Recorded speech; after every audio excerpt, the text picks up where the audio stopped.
ए मेरे वतन के लोगों, जरा आंख में भर लो पानी, जो शहीद हुए हैं उनकी जरा याद करो कुर्बानी। हेलो दोस्तों और मेरे प्यारे बच्चों, मेरा नाम रूपेश सिंह है और मैं गवर्नमेंट ITI घाटमपुर में अनुदेशक हूँ। आज मैं आपको अपने आज़ादी के अमृत महोत्सव के बारे में कुछ बातें बताऊंगा। जैसा कि आप लोग जानते हैं, भारत विश्व का 7वां सबसे बड़ा देश है।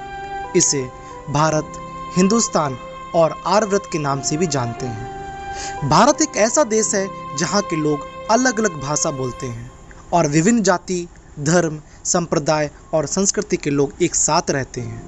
इसी वजह से भारत को विविधता में एकता का देश कहा जाता है। भारत का इतिहास अति प्राचीन, अति विशाल, अति गहरा है। ज्ञान, विज्ञान, समृद्धि, कलाकारी, शौर्य और आध्यात्म से परिपूर्ण है। जब भारत गुलामी की जंजीर से बंधा था, तब 15 अगस्त 1947 को इस अंग्रेजी हुकूमत से आज़ाद हुआ। अब देश स्वावलंबी के रास्ते पर निरंतर आगे बढ़ रहा है, रोज नई नई ऊंचाइयों को छू रहा है। स्वतंत्रता की 75वीं वर्षगांठ पर शुरू हुआ आज़ादी का अमृत महोत्सव स्वावलंबन की दिशा की ओर उठाया गया एक बहुत ही महत्वपूर्ण कदम है। 15 अगस्त 2022 को देश आज़ादी की 75वीं वर्षगांठ मनाएगा। इस आज़ादी के 75वीं वर्षगांठ को मनाने के लिए 75 हफ्तों पहले आज़ादी का अमृत महोत्सव का आगाज हुआ। प्रधानमंत्री जी ने 12 मार्च 2021 को अहमदाबाद के साबरमती आश्रम में इस आज़ादी का अमृत महोत्सव का उद्घाटन किया था। यह महोत्सव 12 मार्च 2021 से 15 अगस्त 2023 तक चलेगा। प्रधानमंत्री मोदी जी ने 12 मार्च 2022 में अमृत महोत्सव की शुरुआत की थी, क्योंकि इसी दिन ही महात्मा गांधी और उनके साथियों ने नमक पर लगाए गए अंग्रेजी हुकूमत द्वारा लगान के विरोध में नमक सत्याग्रह की शुरुआत की थी। अंग्रेजों ने चाय, कपड़ा और नमक पर अधिकार जमाया हुआ था। महात्मा गांधी जी ने इसी के विरोध में यात्रा निकाली थी, जो कि साबरमती आश्रम से शुरू हुई थी।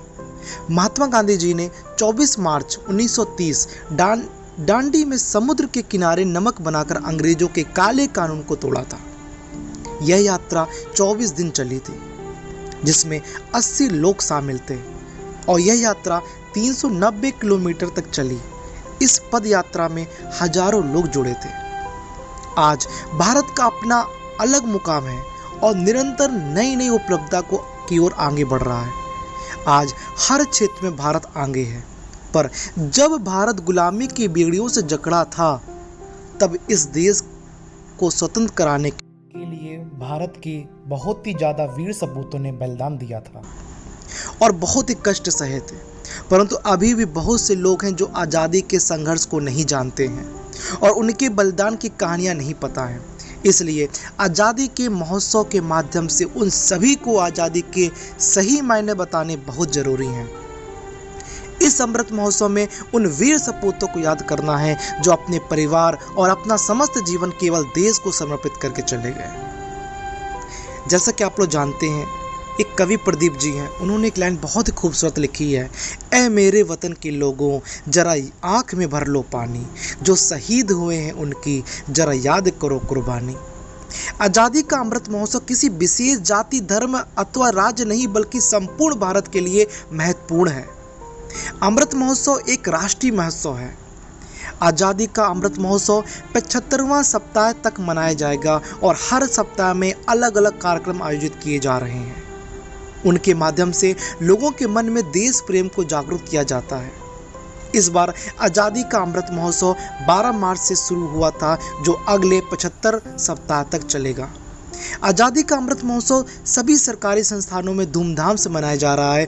कुछ जगहों पर रैलियां भी निकाली जा रही हैं ताकि इसका महत्व लोगों तक पहुंच सके।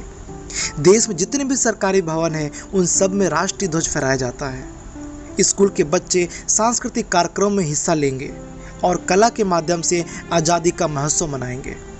स्कूल में बच्चे अच्छे से तैयारी कर रहे हैं और बच्चों के द्वारा आज़ादी के संघर्ष की कहानियाँ सुनाई जाएंगी। और 15 अगस्त 2021 से यह कार्यक्रम जो की शुरुआत हुई थी, जिसमें देश में संगीत के, नृत्य के, प्रवचन और प्रस्तावना पठन जो भी चीज़ें हैं शामिल की गई।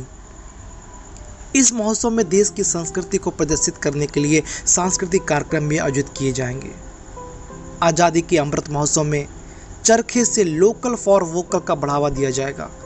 इसके लिए साबरमती आश्रम में एक और चरखा रखा गया है। जब कोई व्यक्ति लोकल व्यापारी और कंपनी का सामान खरीदेगा और उसकी तस्वीर सोशल मीडिया पर लोकल फॉर वोकल का टैग लगाकर सोशल मीडिया में डालेगा, तुरंत उसके बाद चरखा घूमा जाएगा। आज भारत एक अखंड है और बहुत तीव्र गति से हर क्षेत्र की ओर आगे बढ़ रहा है। अंग्रेज कह कर गए थे, मेरे जाने के बाद तुम बिखर जाओगे, पर उन्होंने ये नहीं सोचा था कि भारत सबसे विशाल लोकतांत्रिक रूप में निखर कर आएगा।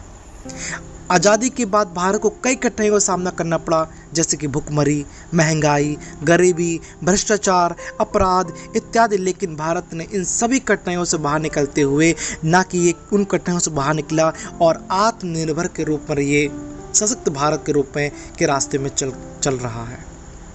भारत की इन्हीं उपलब्धियां को हम लोग एक बार फिर से दोहराएंगे और यह साबित करके दिखाएंगे कि हमारा भारत देश एक है, विविधताओं में एक है। तो आज हम लोग निर्धारित करेंगे कि जो आगे आने वाले दिन हैं, जैसे कि 11 से 17 अगस्त के बीच में जो कार्यक्रम निर्धारित करे गए हैं, हम उन कार्यक्रमों को बहुत अच्छी तरीके से पूरे दिल से समर्पित करके अपने आप को इस प्रोग्राम को आगे बढ़ाएंगे और 11 से 17 के बीच में अपने स्कूलों के संस्थानों के बच्चों को प्रेरित करेंगे कि किस प्रकार से इसका आयोजन किया जाना है। मैं उम्मीद करता हूँ अपने वीडियो के माध्यम से मैं आगे अपनी बात को पहुँचाता रहूँगा। तब तक के लिए जय हिंद, जय भारत।